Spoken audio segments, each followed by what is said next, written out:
శుక్లాంబరధరం విష్ణుం శశివర్ణం చతుర్భుజం ప్రసన్నవదనం ధ్యాయేత్ సర్వవిఘ్నోపశాంతయే అగజానన పద్మార్కం గజానన మహార్నిశం అనేకదంతం భక్తానాం ఏకదంతముపాస్మహే.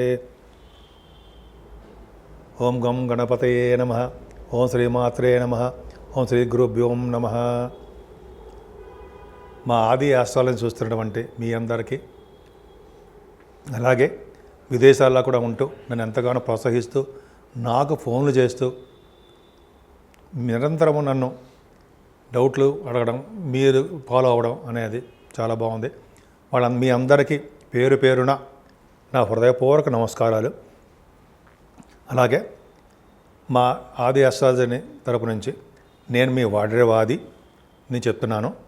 నేను వాడ్రేవాది, నేను ఆది అష్టాదశి నుంచి మాట్లాడుతున్నా. సో ఈ జాతకాల గురించి చెప్పుకుందామండి. ఇప్పుడు మనం కుజుడు గురించి చెప్పుకుందాం, వక్రగతిలో కుజుడు గురించి చెప్పుకుందాం. చెప్పుకునే ముందర ఏంటంటే, మీ జాతకాలు చూపించుకోవాలన్నా, లేదా పెళ్లి సంబంధాలు ఉంటే కొంతమంది మ్యాచెస్ ఉంటాయి కదండి, మ్యాచింగ్ అది కావాలన్నా తప్పకుండా మేము చెప్తాము. ముందర అన్నిటికన్నా ముఖ్యం ఏంటంటే మీ date of birth, time of birth.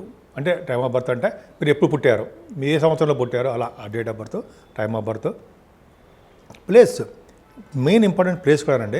ఆ ప్లేస్ ఆఫ్ బర్త్ కూడా ఉంటే చక్కటి ఫలితాలు వస్తాయి.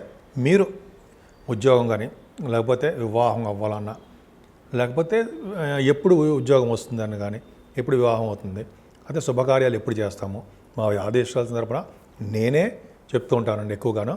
ముఖ్యంగా మీరు ఫోన్ చేసినప్పుడు నేను ఫోన్ ఎంగేజ్లో ఉన్నా, నేను షూటింగ్స్లో ఉన్నప్పుడు కొద్దిగా ఫోన్ ఆఫ్ చేస్తూ ఉంటాను. వాటిలో ఉన్నా మీరు ఏమనుకోవద్దు. మీరు జనరల్గా మెసేజ్లు పెట్టండి. మెసేజ్లు పెడితే వాట్సాప్లో నేను తప్పకుండా చూస్తాను. మళ్ళీ నేను ఇమ్మీడియట్గా రెస్పాండ్ అవుతాను. మీకు ఫోన్ చేసి మరి మీకు ఏం కావాలి, మీరు ఏం కావాలనుకుంటున్నారో, మీరు ఏం తెలుసుకోవాలనుకుంటున్నారు అనేది డిస్క్రిప్షన్లో మీరు రాస్తే నాకు అర్థమైపోతుంది. సో ఈ విధంగా మనం జాతకాల్లో చూసుకోవచ్చండి. మెయిన్ ఇప్పుడు ఏంటంటే మనం తెలుసుకోవాల్సింది కుజుడు యొక్క వక్రగతి అండి. వక్రగతిలో ఉన్న కుజుడికి బలవంతుడు అవుతాడు. అసలు ఏంటి, ఎలా ఉంటుంది అంటే, మనకి డిసెంబర్ 7వ తారీఖు 2024 ఈ సంవత్సరం నుంచి వచ్చే సంవత్సరం వచ్చే సంవత్సరం 20వ తారీఖు జనవరి 2025 ఈ 45 రోజులు ఉంటాడండి. ఈ 45 రోజులు కూడా కర్కాటక రాశిలో కుజుడు వక్రగతిలో ఉంటున్నాడు. వక్రగతిలో ఉన్నాడంటే ఇంతకుముందు నీచ స్థితిలో ఉన్నాడు, ఇప్పుడు వక్రగతిలో విపరీతమైన బలవంతుడుగా ఉంటాడు. కొన్ని రాశుల వాళ్ళకి దోషాలు ఆపాదిస్తాడు, కొన్ని రాశుల వాళ్ళకి విశేషమైన యోగాలు కూడా కలిగిస్తూ ఉంటాడు. సో 12 రాశుల వాళ్ళకి కుజుడు యొక్క ప్రభావం ఎలా ఉండబోతోంది, 12 రాశుల మీద ఎలా ఉండబోతుంది, 12 రాశుల వాళ్ళకి ఎలా ఉండబోతోంది మనం తెలుసుకుందాం. అంతకంటేనండి, మీకు జరుగుతున్న దశలు అనేది చాలా ఇంపార్టెంట్. ఆ దశల ప్రకారమే మెయిన్ జరుగుతుంది. ఈ కుజుడు వక్రించకపోయినా, దిగ్బలత్వం ఉన్నా ఏమవుతుందంటే ఆ ఫలితాలు ఉంటాయి. కానీ మన రిఫ్లెక్షన్, మనకు జరుగుతున్న దశలు, మనకి జరుగుతున్నటువంటి దశలు, అలాగే మనకు తెలిసినటువంటి గోచార ప్రకారం ఎలా ఉంటుంది, ఈ రెండు యొక్క కాంబినేషన్ ప్రకారం మనం చూసుకుంటాం. అప్పుడే చూస్తాం. మెయిన్ దశల మీద ఆధారపడి ఉంటుందండి మనకి ఏ దశ జరుగుతుంది అవన్నీ కూడా. సో ఇవన్నీ కూడా మెయిన్ ఇంపార్టెంట్ చూసుకోవాలి. కుజుడు అనేవాడు బలవంతుడు అవుతున్నాడు.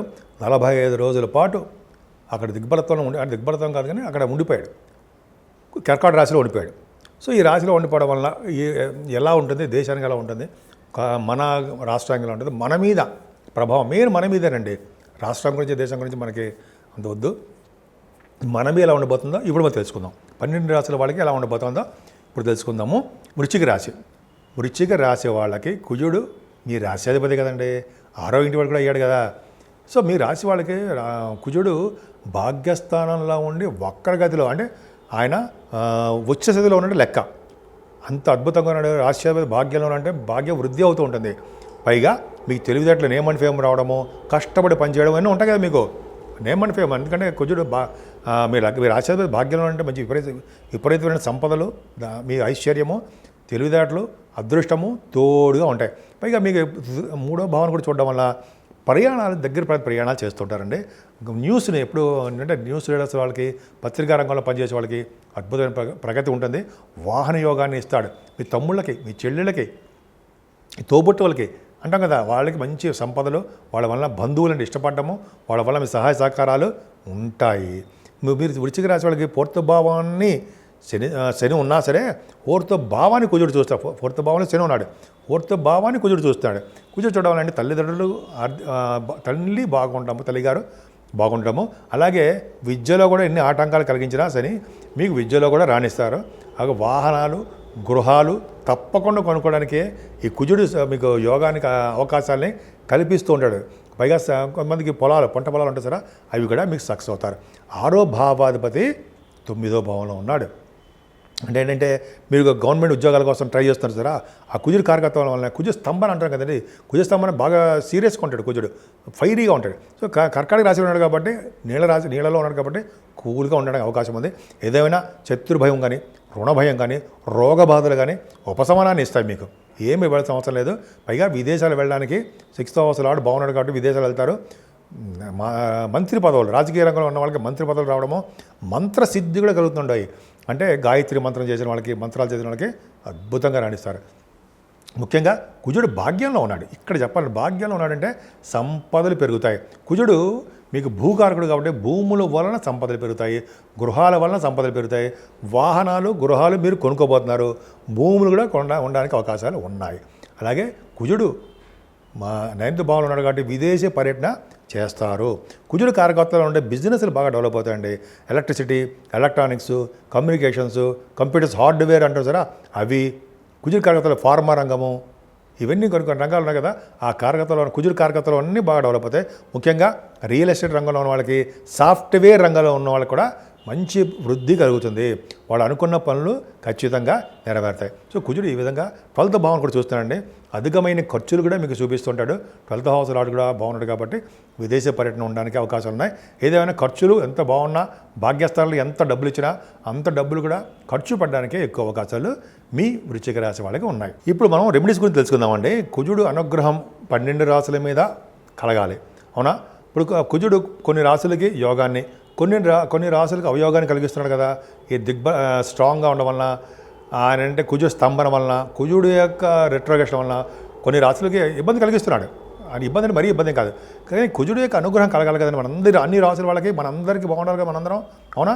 కాబట్టి కుజుడు సుబ్రహ్మణ్య స్వామి పూజలు చేసుకుందాం, సుబ్రహ్మణ్య స్వామి కళ్యాణం చేయించుకున్నా, సుబ్రహ్మణ్య స్వామి అష్టోత్తరం చేసుకున్నా ఇంట్లోనే, లేదా పుట్టలో పాలు పోసిన, ఈ విధంగా సుబ్రహ్మణ్య స్వామి ఆరాధన ఈ 45 రోజులు బాగా చేసుకుంటే, నిరంతరం సుబ్రహ్మణ్య స్వామి కొలవడం వల్ల ఏం చేయదండి మనకు తెలియదు. మనకు చిన్న మంత్రం చెప్పండి. అంటే ఓం మిలికిలిసా అండి, సం శరవణ భవాయ నమః, ఓం సం శరవణ భవాయ నమః, ఓం సం శరవణ భవాయ నమః అనే మంత్రాన్ని, బీజాక్షరం నేను 108 సార్లు రోజు చెప్పించుకోవడం వలన 12 రాశుల వాళ్ళకి అద్భుతం ఫలితాలు ఉంటాయండి. ముఖ్యంగా సుబ్రహ్మణ్య స్వామి ఆరాధన ఎంతో పవర్ఫుల్. సుబ్రహ్మణ్య స్వామికి పాలతో అభిషేకము, తేనెతో అభిషేకము, ఇలా ఉన్నాయి కదండి, అన్ని అభిషేకాలు ఉన్నాయి కదా. పైగా ఆయన గంధంతో అభిషేకం చేస్తే పుణ్యఫలం ఉంటుంది అంటారు. అరగదీసిన గంధం ఉంటుంది కదా, ఎవరైతే అరగదీసిన గంధాన్ని సుబ్రహ్మణ్య స్వామికి మొత్తం అంతా రాస్తారో వాళ్ళకి పుణ్యం అధికంగా ఉంటుంది. వీడు ఏ జన్మలో చేసుకున్న పుణ్యమో అంటుంటాం కదా, అది పుణ్యం అని ఇలాగ వస్తాయి. పుణ్యం చేసుకోవడం అంటే ఏంటి? గంధాన్ని సుబ్రహ్మణ్య స్వామికి రాయడమే.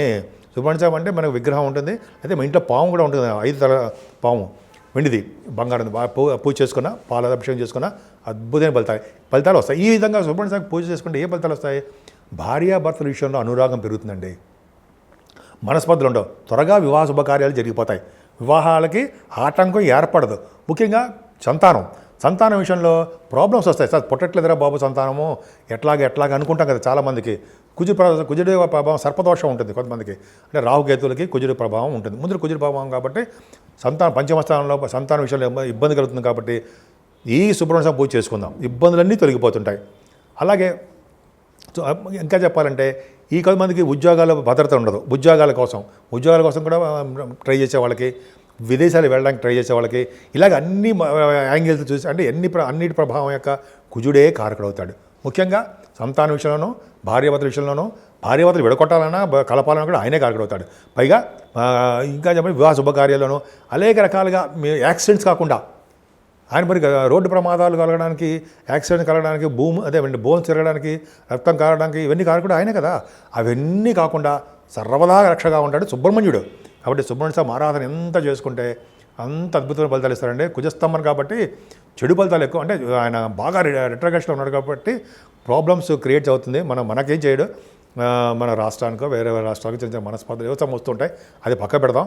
12 రాసుల వాళ్ళకి బాగుండాలని, అద్భుతంగా ఉండాలని, ఇటు యోగం చేసినా యోగం చేయకపోయినా కుజుడి యొక్క ప్రభావం వలన, కుజుడి యొక్క సుబ్రహ్మణ్య ఆరాధన వలన 12 రాసుల వాళ్ళకి ఆయన యొక్క చల్లని చూపులు, ఆయన యొక్క దీవెనలు కలగాలని, ఆయన దీవెన వల్ల మనందరం సుఖ సంతోషాలతోటి ఆయుర ఆరోగ్యాలతోటి ఎప్పుడూ అద్భుతంగా ఉండాలని ఉంటారని నేను మనస్ఫూర్తిగా కోరుకుంటున్నాను.